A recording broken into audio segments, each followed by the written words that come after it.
Story time Telugu.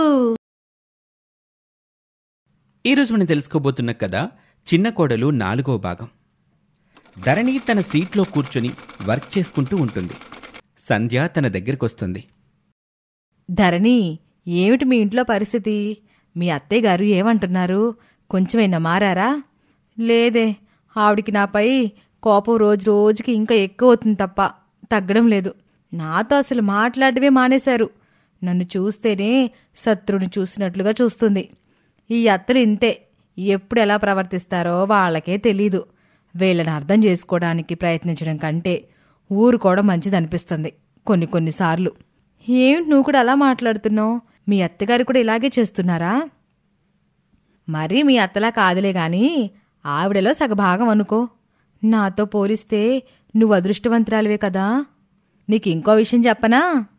ఏంటి? మన మొగుళ్ళు వాళ్ళ తల్లుల మాటలు పట్టించుకోకుండా మనల్ని అర్థం చేసుకొని మనకి సపోర్టుగా ఉంటున్నారు కనుక సరిపోయింది.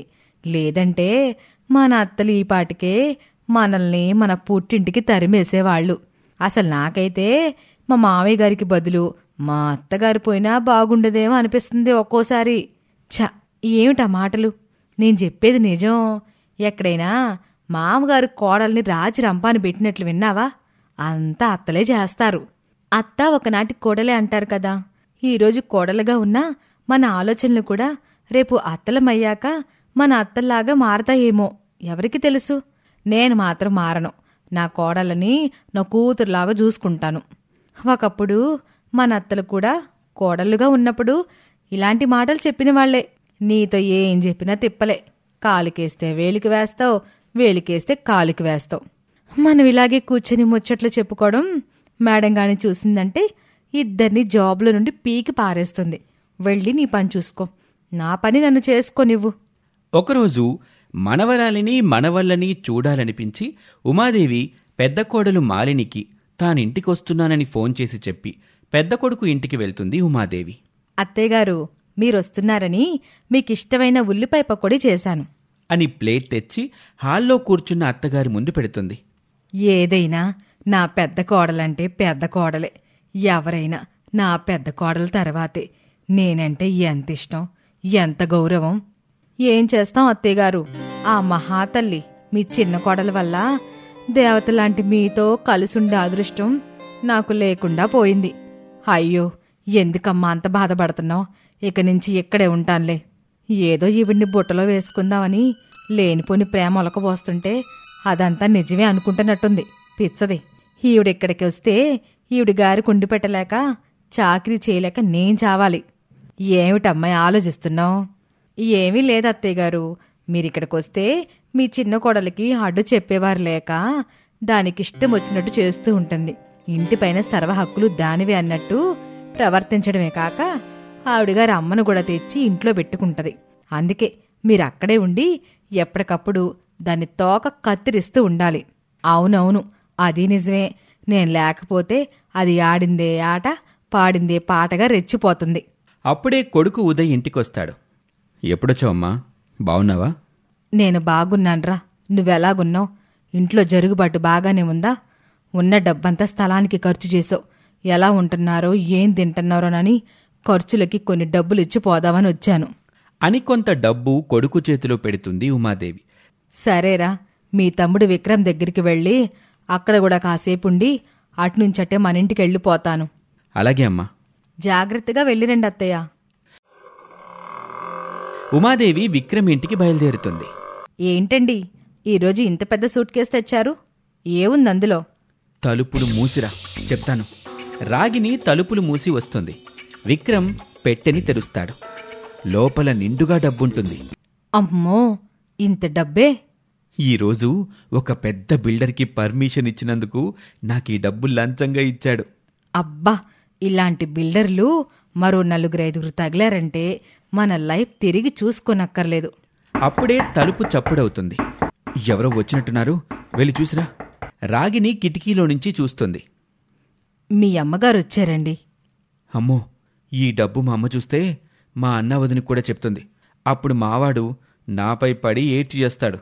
మీ అన్న ఏమో గాని ఈ డబ్బు విషయం మీ వదినికి తెలిస్తే ఎక్కడ మనం వాళ్లకంటే మించిన ధనవంతులం అయిపోతామేమోనని కళ్లల్లో నిప్పులు పోసుకుంటుంది. త్వరగా సూట్ కేసు దాచిపెట్టండి.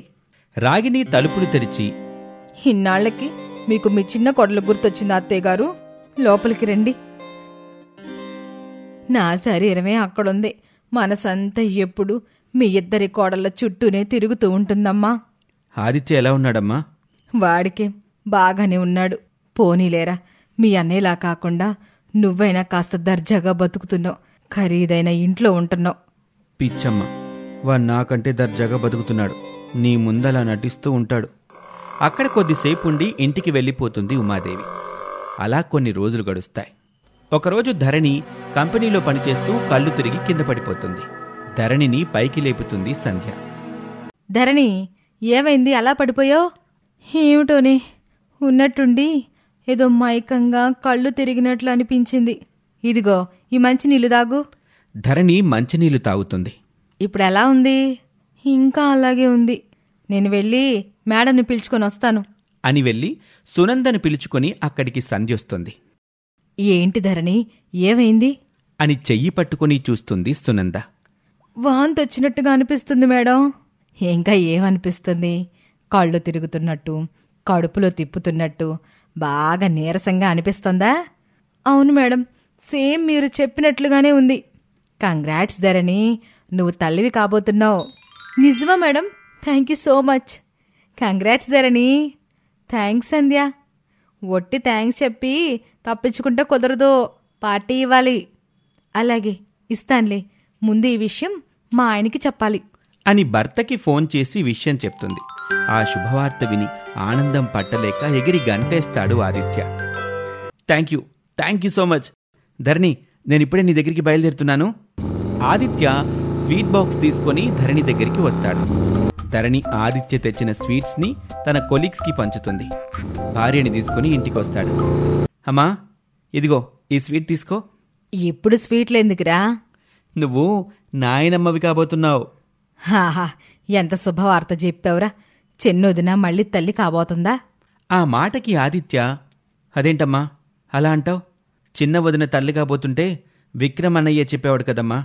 నేను చెప్పేది ధరణి గురించి. ఆ మాట వినగానే ఉమాదేవి స్వీట్ తీసుకోకుండా కోపంగా లోపలికి వెళ్ళిపోతుంది. ధరణి చాలా బాధపడుతుంది. సారీ ధరణి, మా అమ్మని పట్టించుకోకు. పర్వాలేదులేండి, ఇదేవి నాకు కొత్తేం కాదు కదా.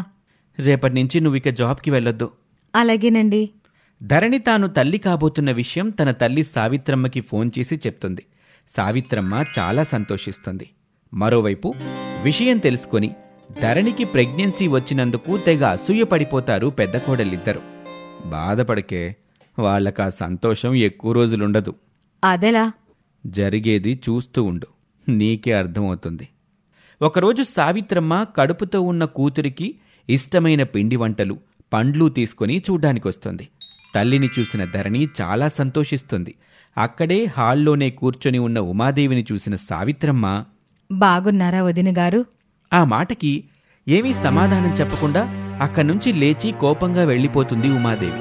అది చూసిన సావిత్రమ్మ, అదేమిటమ్మా అత్తయ్యగారు అలా కోపంగా ఉన్నారు?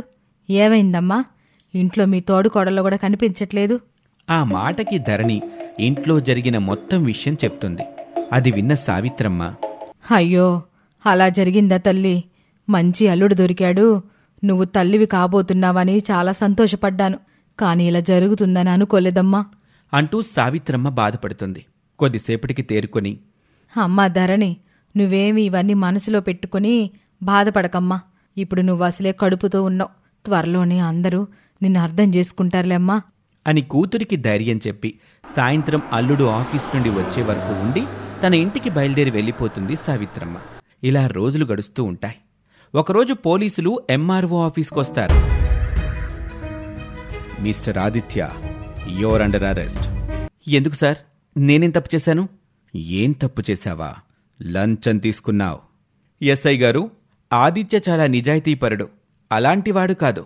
అలా ఇన్నాళ్ళు మిమ్మల్ని నమ్మించాడు సార్. వీడొక పెద్ద లంచగొండి. నిజాయితీ అని ముసుగు వేసుకొని మీకు తెలియకుండా లంచాలు తింటున్నాడు. నా దగ్గర ప్రూఫ్ కూడా ఉంది అని తన ఫోన్లో వీడియో ఫుటేజ్ని ఎంఆర్ఓకి చూపిస్తాడు. వీడియో చూసిన ఎంఆర్ఓ కోపంతో, రాస్కెల్, ఇన్ని రోజులు నన్ను ఇంత మోసం చేస్తావా? వీణ్ణి సెల్లో వేసి బుద్ధొచ్చేలా చేయండి ఎస్ఐ గారు. ఎంత చెప్పినా వినకుండా పోలీసులు ఆదిత్యని తీసుకుని వెళ్ళిపోతారు. ఇక ఆ తర్వాత ఏమైందో వచ్చే భాగంలో చూద్దాం. ఈ స్టోరీ మీద మీ అభిప్రాయాన్ని కామెంట్ రూపంలో చెప్పండి. Thank you for watching.